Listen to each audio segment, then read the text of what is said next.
Do is we do a slower, more gentle yoga. We'll be together for about 35 to 40 minutes or so.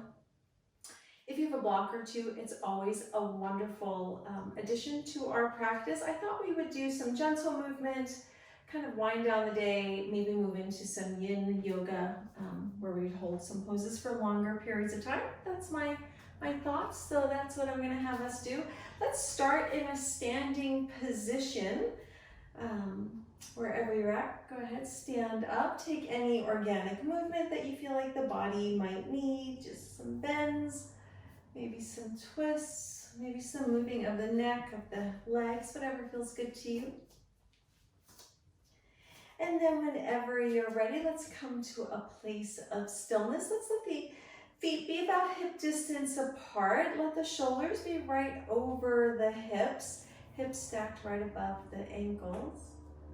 From here, let your chin be in a neutral position. If it feels good for your body, feel free to come into a full mountain pose. That's where we bring those shoulder blades together, palms facing away. Or if it feels better just to have the arms by your side, that's of course your prerogative. This is your practice and it's perfect. We're just going to take a couple deep breaths in and a couple deep breaths out.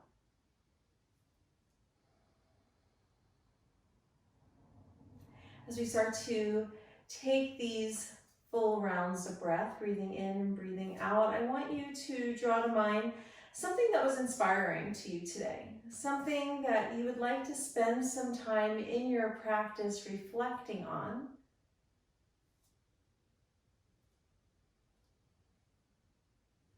And then perhaps starting to set an intention around that reflection.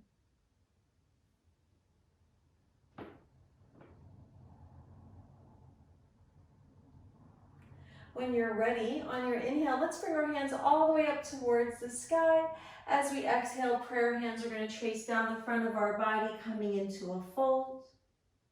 From here, halfway lift, nice flat back. As we exhale, fold forward. Maybe bend the knees, relax the head. Next inhale brings you all the way back up into your upward salute. From here, grab hold of your right wrist. Let's side bend towards the left. Inhale, both arms come up. Grab hold of that left wrist. Let's side bend to the right.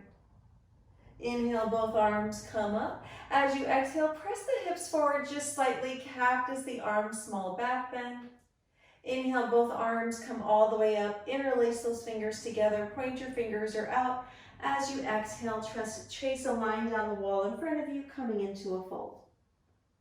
From here, small bend in your knees, grab hold of opposite elbows, gently sway to the right and to the left. If it feels good to do so, maybe you find some movement with the head, maybe nodding yes motion, maybe nodding no motion. When you're ready, release everything back down to the earth.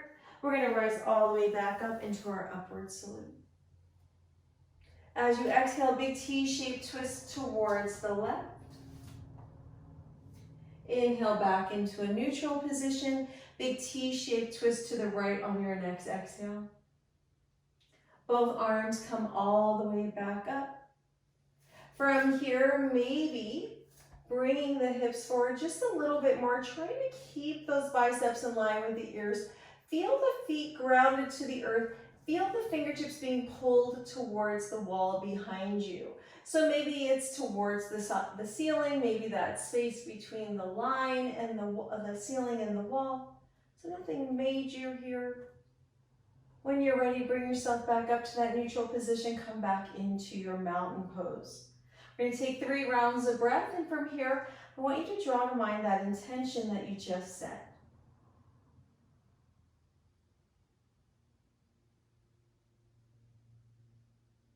As you breathe in, feeling the breath fill the body, feeling the heels placing themselves a little deeper into your mat. As you're exhaling, not really relaxing in that exhale, instead just becoming more present to it. Next inhale, both hands come all the way back up. As you exhale, fold forward. Let's gently step that right foot all the way back. Bring that knee down, untuck those toes. bring yourself up to a low lunge. From low lunge, we're going to bring our hands to prayer position. Press both feet into the earth. Feel like the thighs are moving towards one another, even though they're not connected. Let's bring the torso forward and find a gentle twist to the left. We're going to bring the right elbow to the outside of that left thigh or that left knee. Twisting maybe just a little deeper in our waist. Gently untwist the torso. Move your hands all the way back up into your low lunge. As you exhale, hands come down. Let's walk those hands towards the hips, lift those toes up for our half split. And then we're going to walk those hands all the way back. From here, bring that left knee next to the right knee. Shoulders are stacked right over the wrist, knees are hip distance apart. On your next exhale, make your way into a down dog. Pedal out the legs. And find some stillness. Let's walk those feet towards the hands. Rise all the way up into your upward salute. From here, bring that right hand down. Find that side bend to the left. Maybe that right hand travels a little bit further down towards that knee. Maybe the gaze is up towards that lifted arm. Next, inhale, bring that right hand all the way back up. As you exhale, left hand comes down, side bend to the left. Maybe drop that hand down a little bit further, maybe looking up. Both arms come up. As you exhale, fold forward. This time we're going to send that left foot back, knee comes down, low lunge. In your low lunge, prayer hands are going to come together as you exhale, twisting towards the right. Maybe deepening that twist just slightly. Gently untwist the torso. Bring those hands all the way back up. From here, hands come down. Walk those hands towards the hips, coming into that half split. Let's walk those hands all the way back. Bring that knee towards the left knee. Come back into your tabletop position. And on your next exhale, let's come back into down dog. In your down dog, maybe we bring those heels down just a little bit further. Feel those hips lifting, lifting, lifting. When you're ready, let's lift that right foot all the way up for three-legged dog. From three-legged dog, we're going to bring ourselves into a swan/pigeon pose. Let's bring that knee up towards the right side of the mat. Place the shin down. Bring that left knee down. Maybe walk that leg back. We're going to land in our upright position. We're going to be here for a few rounds of breath. As always, if you want to bring a block or two underneath the hands, if that feels more comfortable for you, by all means, feel free to do that. We'll go ahead and demo with the blocks.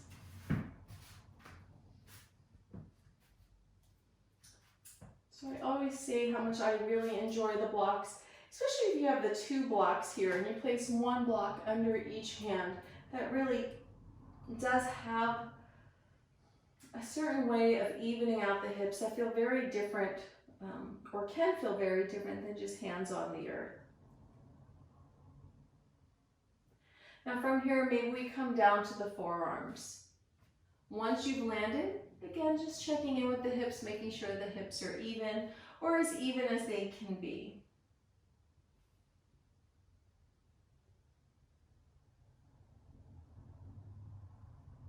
On your next exhale, let the torso soften, let the belly move in the direction of the mat.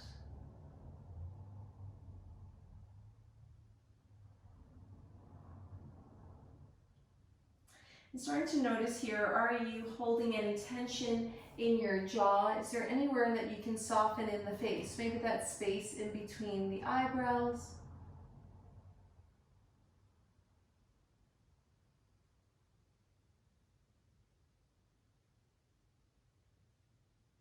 And we're here for just a few more rounds of breath.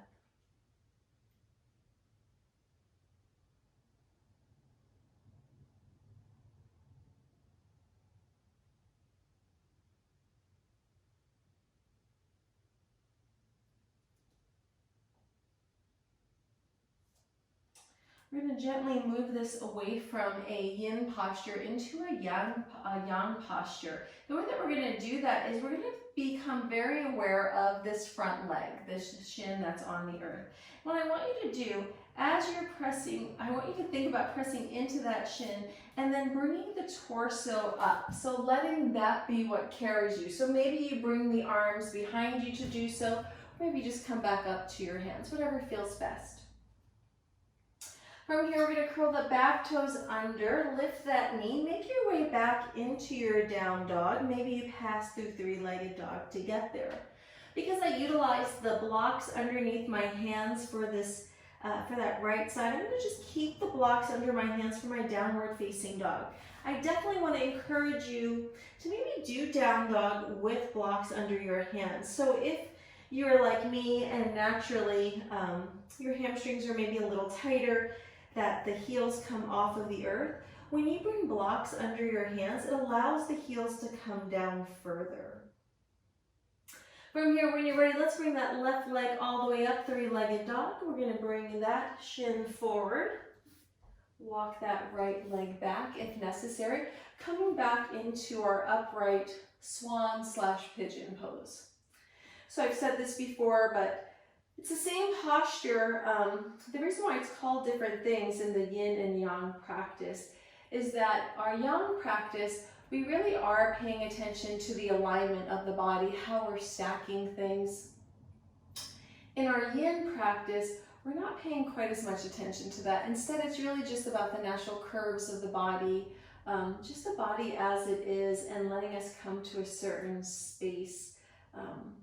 Just kind of settle in. So I do always cue just to kind of even out those hips. And the reason why I do that even in yin is because I know as an instructor for a while, I know a lot of people, myself included, can just kind of, without even thinking, almost just on autopilot, just kind of collapse over to one side without really targeting the side that we should be targeting intentionally. So I do that just to bring a little more intention to your practice. When you're ready, maybe come down to your forearms if you haven't already.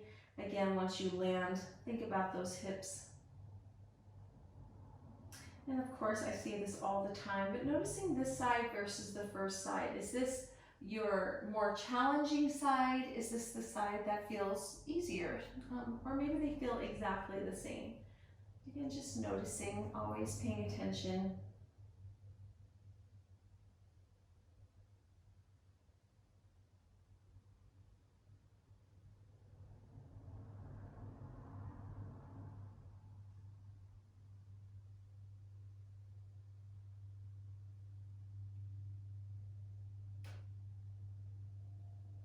And same thing here. Maybe allowing yourself to yield a little deeper into this posture, letting the belly soften, drift a little closer towards the mat.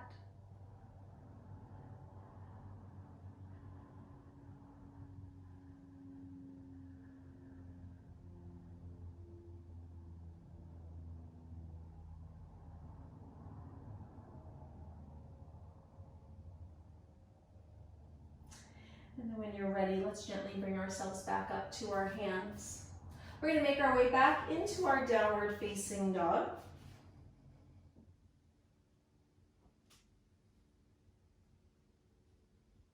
And from downward facing dog, let's bring our knees down onto the earth. Let's start to cycle through a couple of cat-cows. So I'm going to place my blocks off to the top of the mat. As always, exhale, press into your cat pose, pushing the earth away. Inhale, coming into your cow pose, tailbones up. We're here for about 6 or 7 of these, so just take your time. Maybe close the eyes.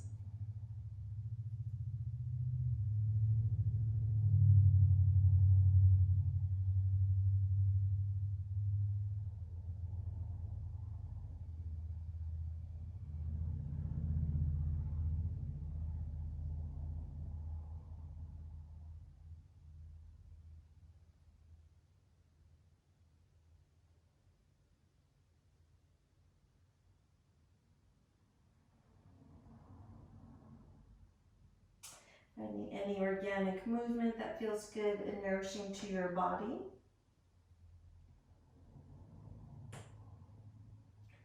When you're ready, let's find some stillness. So we're going to do a little bit of work on the wrists.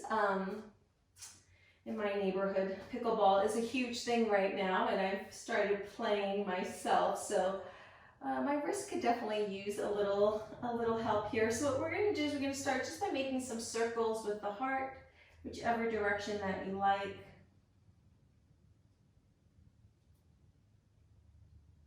So one of the keys in our pickleball is having a loose wrist, which I'm pretty good at, but I think sometimes I just push myself a little too hard and then I go a little too long with all of the practicing of that sport. Let's go ahead and make circles in the opposite direction.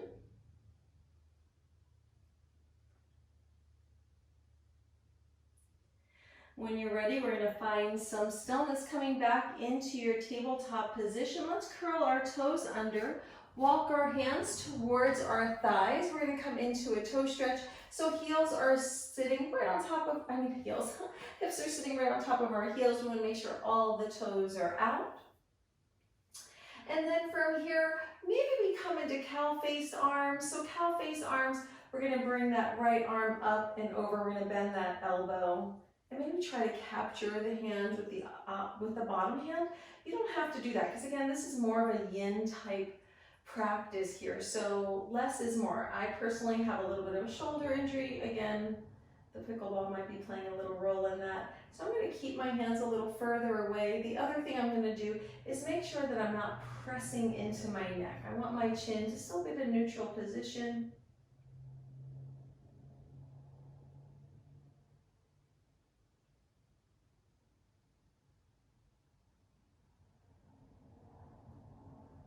If you are in those cow-faced arms, let's go ahead and release those arms. We're going to walk our hands back into tabletop. Uncurl the toes, tap out the feet. From here, we're going to come into another wrist stretch. So let's lift our right hand off of the earth, turn those fingertips towards that left knee, and then place that palm back down. That might mean that it feels better for you to bring those hands closer to the knee. I want you to do what feels best for you. I'm just going to be here for a few rounds of breath.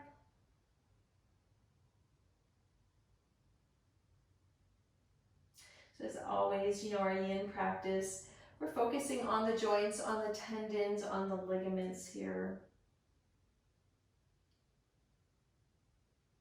When you're ready, placing into that left hand, you're going to gently lift that right hand up, bring it back to that neutral position. We're going to go right over to the other side.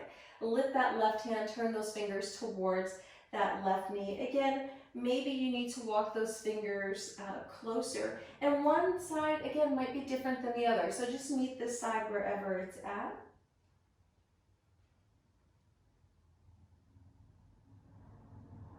And we were paying a lot of attention in our swan pose. I want you to think about your hips right now. So what happens if you start to even out your hips? So you might be just kind of jumping over to one side, but does it feel any different if you even out the hips? And it might be better for the practice to allow, yourself to be over to the right side versus the left side here. When you're ready, pressing into your right hand, gently peel that left hand up off of the earth. Come back into your tabletop position. From here, we're going to make our way into an ankle stretch. So we're going to just walk the hands back to the thighs. This time, the toes are not going to be curled under. Instead, we're just kind of hanging out right here. Now, there's a couple of options. This might be enough for you if you feel like you want a deeper stretch with the top of the foot and the ankles. You can take your mat and just roll it down. Mine has a whole bunch of dog hair on it. Not shocking. And I'm just going to put that underneath my knees. That's going to lift my knees slightly. Now the reason why I'm going to do that, one of the other options is you can have your hands down and bring the knees up. but I want to do those cow face arms on the opposite side. So if you did do them on the first side, we're going to go ahead and do them on this side. So this time we're going to bring that left arm up and over, that right arm comes behind the back, we're bending that elbow. Again, I'm trying to be mindful of my body, of an injury that I have, so I'm going to let my hands be pretty far away from one another, keep my chin at a neutral position. Maybe the only thing I'm going to do is maybe bring those shoulder blades a smidge closer to one another, only because that feels good in this practice right now. You're going to do what feels best for you.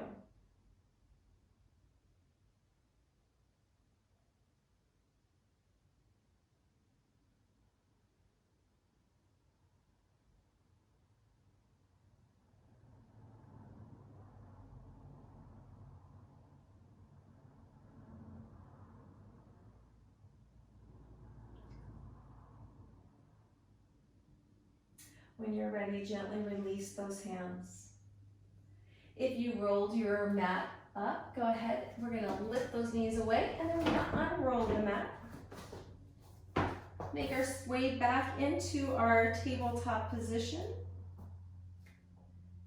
And then from here, maybe just lift the feet off of the earth, maybe make some circles with the ankles. Maybe go in the opposite direction also.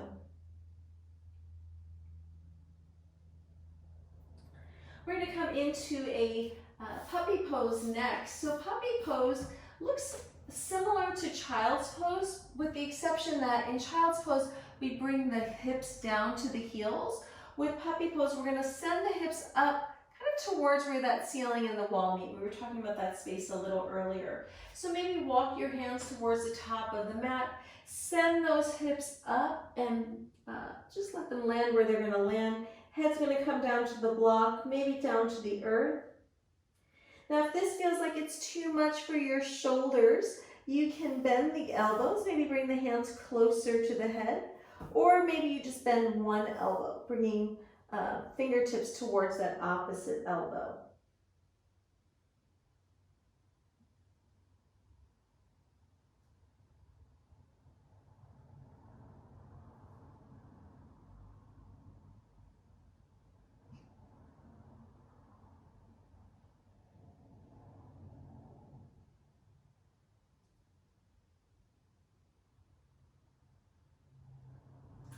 If you did bend just one of the elbows, let's go ahead, if possible, reverse those arms. It might not be possible. If it isn't, then don't do that.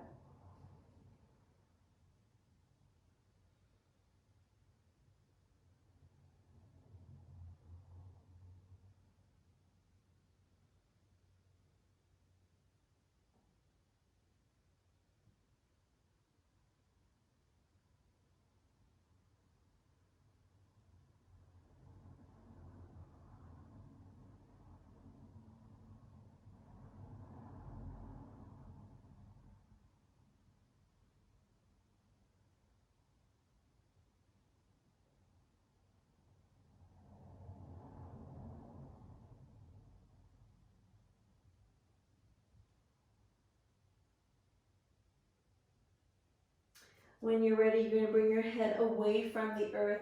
Bring your hands back to the top of the mat. We're going to bring the elbows down, walk those knees back so that the belly lands on the earth. Coming into a very small Sphinx pose. So we want to start off nice and slow here. Let's bring our torso down so that the nose is only a couple of inches away from the mat in front of you. I want you to press into your forearms just slightly.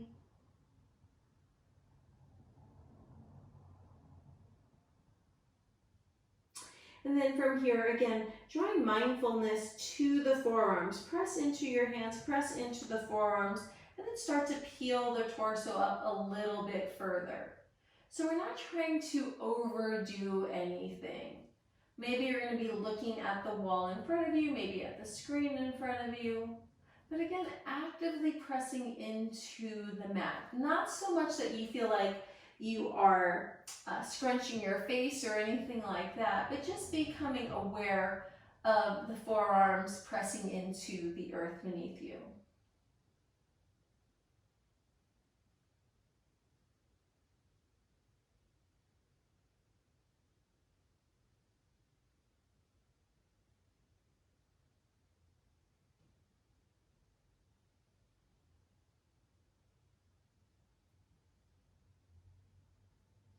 From here, keeping your awareness in the forearms, let's start to bring the torso down.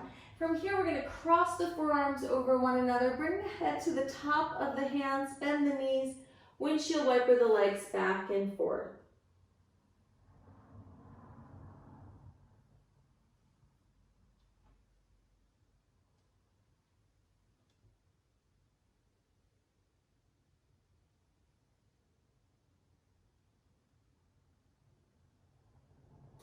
Let's bring those feet back down to the earth. Bring your hands next to the sides of the chest.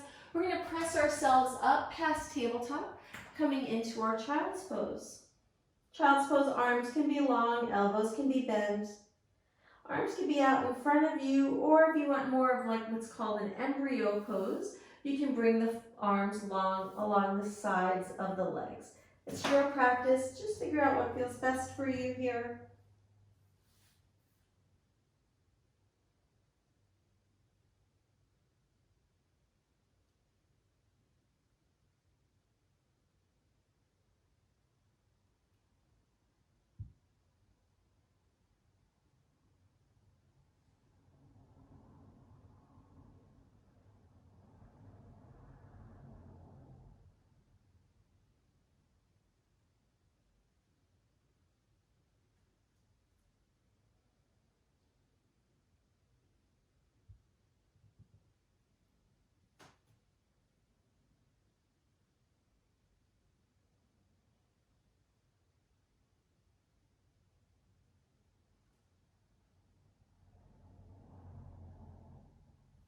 When you're ready, let's gently make our way back up into a tabletop position. From tabletop, we're going to bring our bottoms down to the earth. We're going to bring our feet to the top of the mat.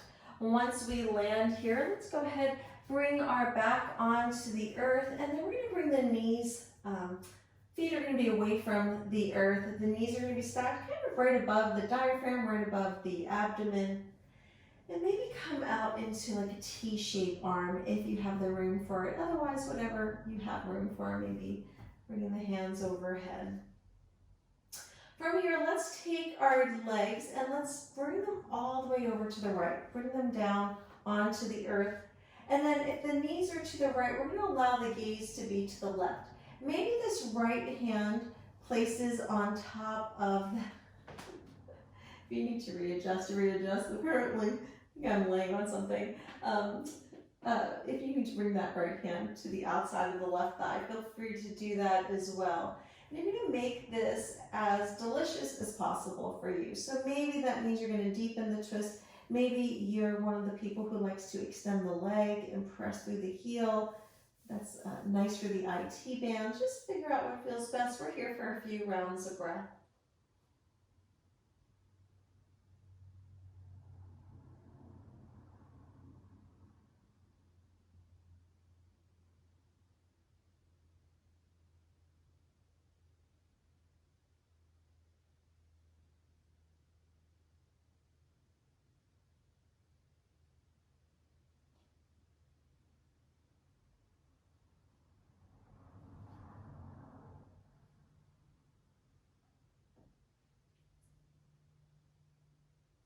When you're ready, bring your gaze back to neutral. We're going to bring those knees all the way back up, and then we're going to let the knees fall to the left.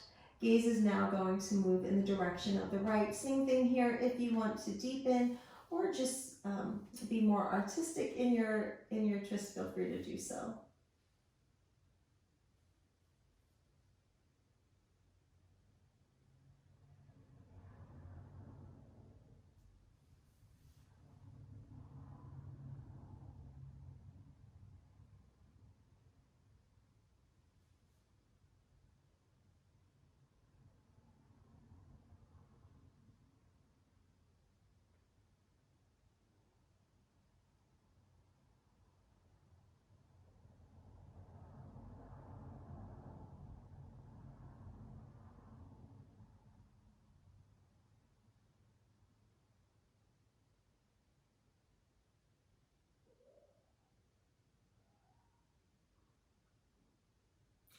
When you're ready, gaze comes back to neutral. Let's gently bring those knees back up And from here, let's just find some organic movement. So maybe swaying from side to side, maybe making some circles, maybe coming into a variation or full happy baby. Anything that feels good to you.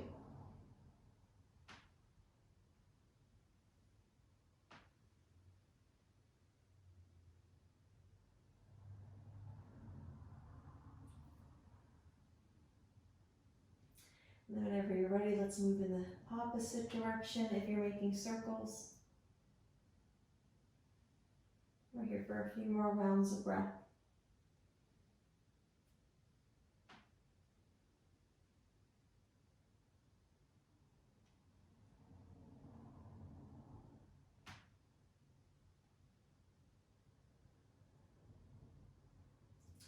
When you're ready, let's bring those feet down to the earth.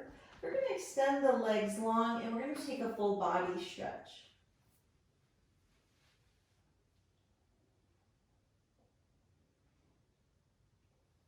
From here, keeping your hands overhead, let's go ahead and gently lift the head and the shoulders, move them to the right just slightly, place them back down onto the earth, and then bring the feet over to the right as well. Maybe cross that right ankle over top that left ankle.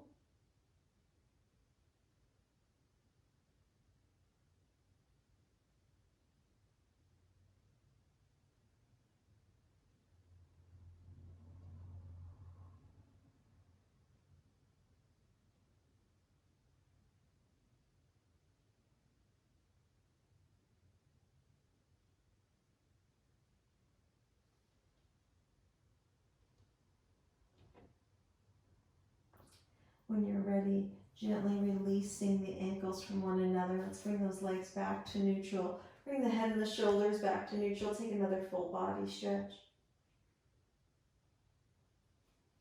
Once you've completed that stretch, again, keep those arms overhead. Lift the head and the shoulders. Bring them slightly over to the left. Walk the feet over to the left as well. Maybe cross that left ankle over top that right one.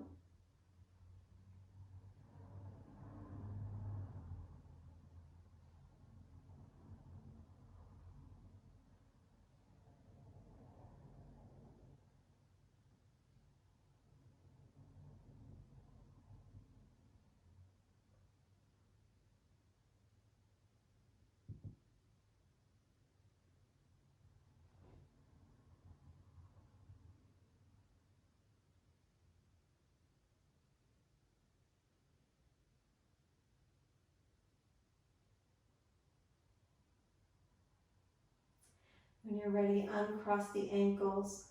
Gently lift the head and the shoulders, bring them back to neutral, bring the legs back to neutral as well. Take one last full body stretch.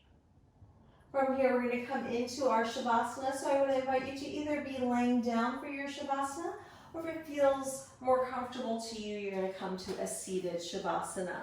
Shavasana, as always, is our most important pose. This is where everything that we did today integrates itself into the body.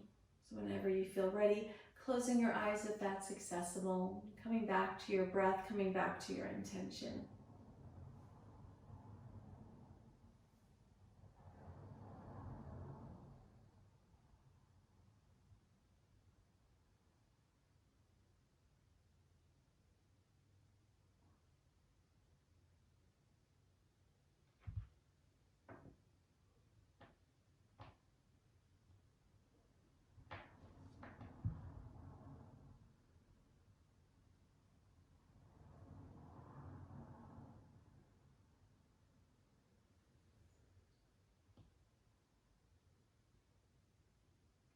Drawing to mind the intention that you set for your practice today. Finding gratitude for this beautiful gift of breath, this beautiful gift of life, this new day and this new opportunity. And gently bringing movement to your fingers and to your toes. It's always an honor, a blessing, a joy, and a privilege to guide you in your yoga journey. Peace be with you, my friends.